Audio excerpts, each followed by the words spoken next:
akala nila marami daw God kasi ang ina-add kasi nila na si Jesus, si Holy Spirit at saka si God ay magkakaiba. Pero iisa lang yun mga kachupa kasi ang ginagawa nila, ina-add nila. Kami kasi ang ginagawa namin, tina-times namin. Kaya ang sagot is isang God lang. Pero iisa kasi siya, the Father, the Son, and the Holy Spirit, di ba? Iisa lang siya. Ang ginagawa kasi ng iba, siguro may magawa lang, ina-add. Kaya ang sinasabi, dami daw naming God. Siyempre wala naman naniniwala sa akin. Baka sabihin, nag-invento na naman. Ow! Sabi mo ko lunupuin. Pero ngayon, tanggal mo ng washing, pupupiin mo na lang. Di ba? Napadali ang aking mga trabaho. Pero parang feeling ko parang napadali din ang buhay ko. Kasi feeling ko wala akong masyadong ginagawa rito. Sabi ko sa asawa ko, ikaw ang dami mong ginugugol sa laro-laro ninyo. Mga wala ka kwenta-kwentang laro. I-google niyo ang laro niyo sa pagbabasa ng Bible. Feeling ko talino kayo. Hi mga kachupapis! So for today's video, kauwi lang namin galing church and alauna na ng hapon. Namiss kami ni Kiki.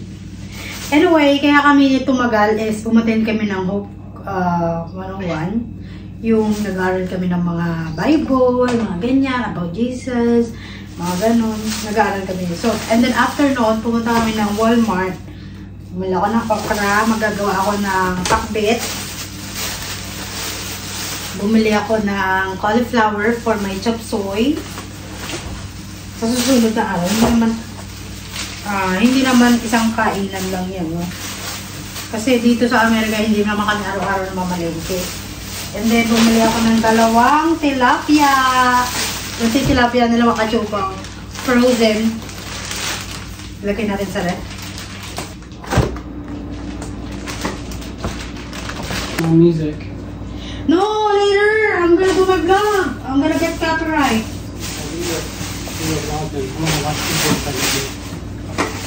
Huh? I'm gonna watch TV and study room. Hindi na kasha.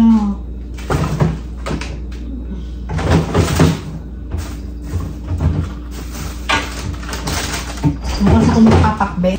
Ito mga kachupa, bumili rin kami ng bok choy. Ang bok choy dito $8. Ito namang ampalayang maliit. $6. Nalagyan na natin siya dyan dahil medyo masikip ang ating ref. Ano bang ginagawa mo, Kay? Ayan, ito sa aking step order. Ayun, sa mga ganito. And then, bumili ako ng Milo. Bumili ako ng quail egg. At bawang. Bumili rin ako ng toyo. Yung toyo nila dito, $5. So nasa 300 na higit. And then, bumili rin kami ng mga chips. And then, later pala maglalaba kami mga kachupa kasi linggo ngayon. Ito lang ang araw namin maglaba. Nakain namin isang saging. Pero, ang nakasaging mga kachupa, oh. Kaya lagay ko namin na siya dito. Ito na din. Okay.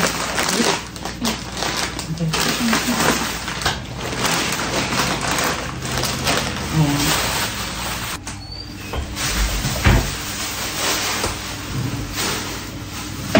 Lagay ko muna itong mga to para hindi nakakala.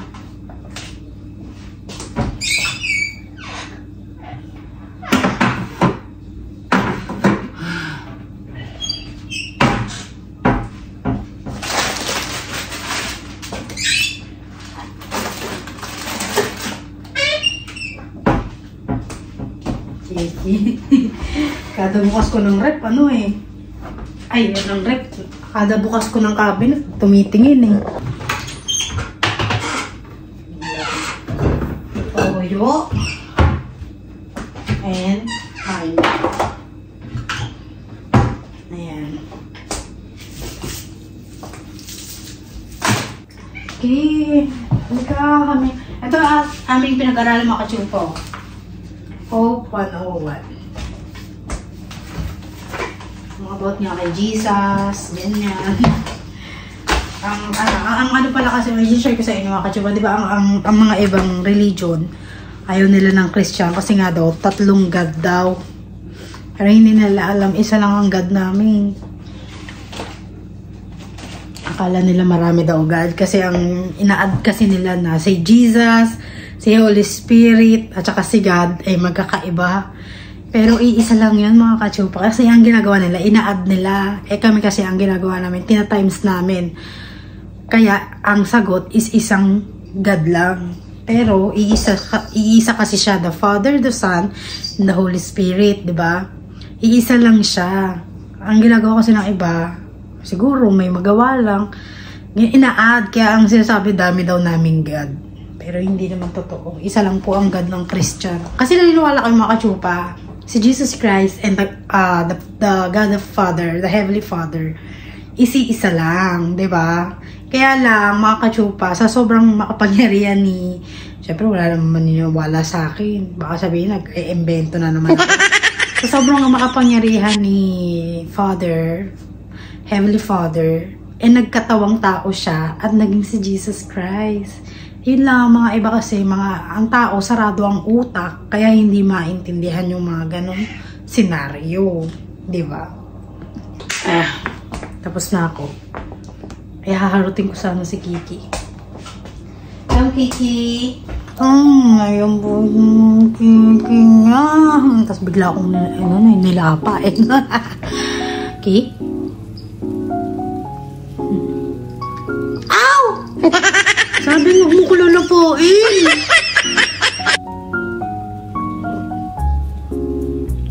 Sarap naman po.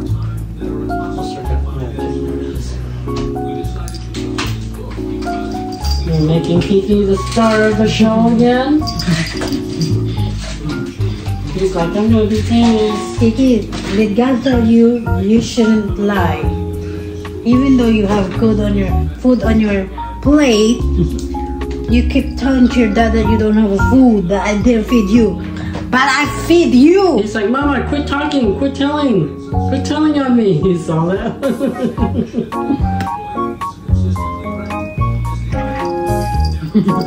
See, he's saying, Mama, close your mouth, stop talking. I don't want to be exposed in front of the camera. He's like, let me go, I don't like you anymore. Kiki, ay, mama mo ba ako? Hindi. Kasi kung ganyan ka gumalaw, pinagtripa na naman si Kiki.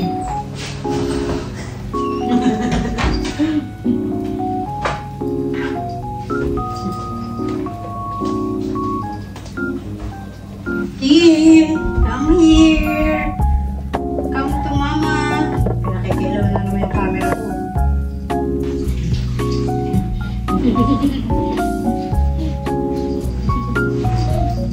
You are my pamperu.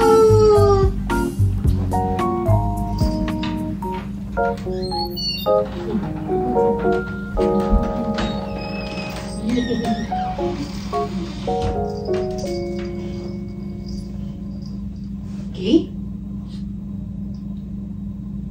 I thought you miss your mama. I thought you miss your mama. Ay, ako makakachupa.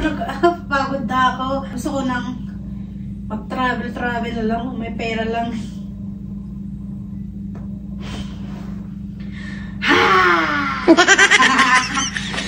Hindi kami, please. Haba na ng hair ko, no? Haba na ng hair ko. Ano si Kiki, oy, papampam ka. Dito ka. Bilis, pamakita ka nila. Dito ko magpapampam mo. Bilis.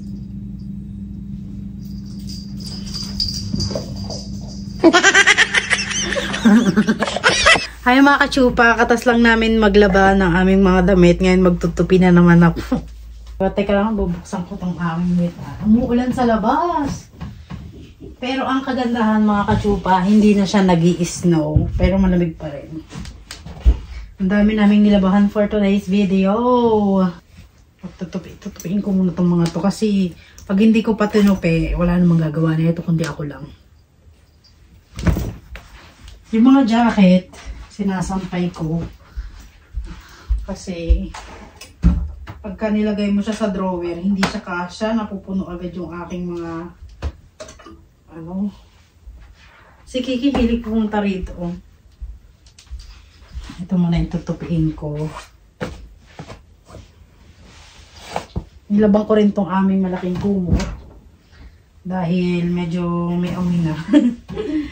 Pansin si Kiki, gusto rin magtupi. Ikaw na magtupi rito, Kiki.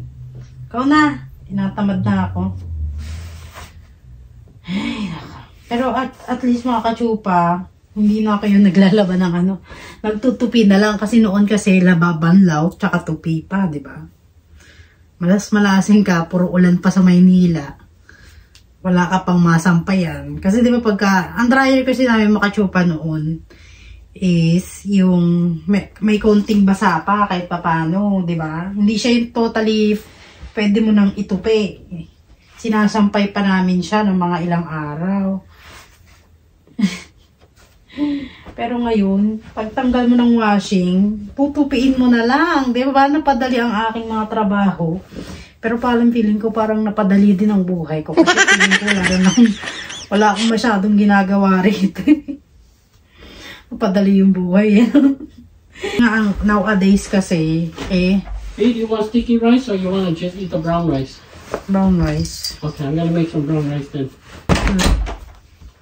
Hello, honey. Can we make some rice? Anyway, linggo pala ngayon dito. So later, after siguro namin mag-dinner, mag-ano kami, pa-Bible study. Bible study. Sabi ko sa asawa ko, ikaw ang dami mong ginugugol sa laro-laro ninyo. Mga wala ka kwenta-kwentang laro.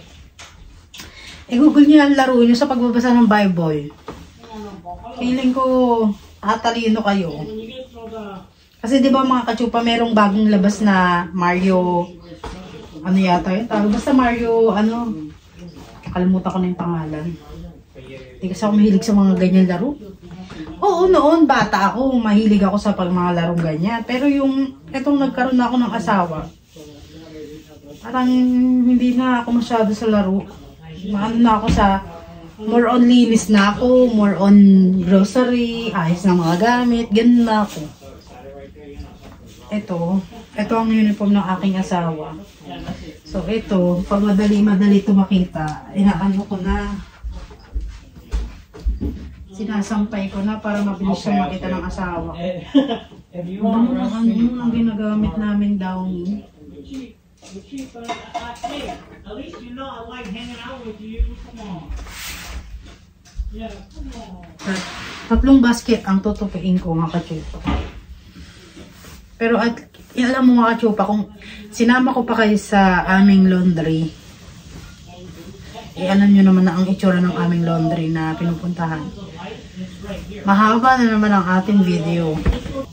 Kaya hindi ko na kayo sinama kasi alam kong mas okay magchikahan tayo, di ba?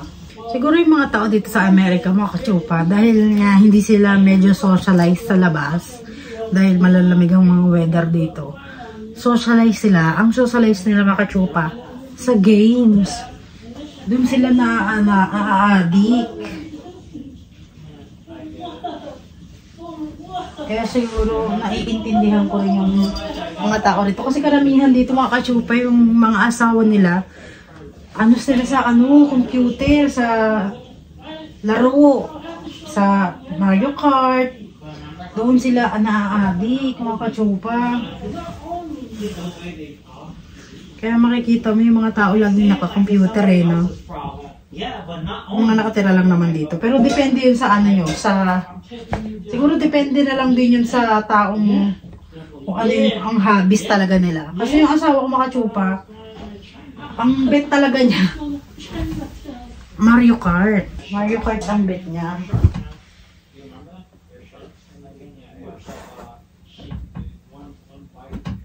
Ang galing na mga katsupa.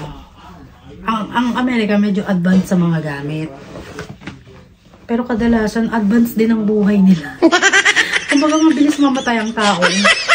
Kasi pag feeling ko pagka hindi ka gumagalaw, lagi ka nakahiga, lagi ka mo lang ginagawa. Yung organs sa katawan ng ano mo, hindi umaandar din, nag-i-stack up. Tapos ang mga American pa, mga katsupa, malalaking tao, kaya pala sila malalaking tao. Eh kasi, yung mga galawan nila, kukunti lang, di ba? Kaya pala mga American malalaki. Or maganda lang talaga ang buhay dito. Yun lang siguro. No. Kasi ko nga muna po. Nang matapos ako agad dito.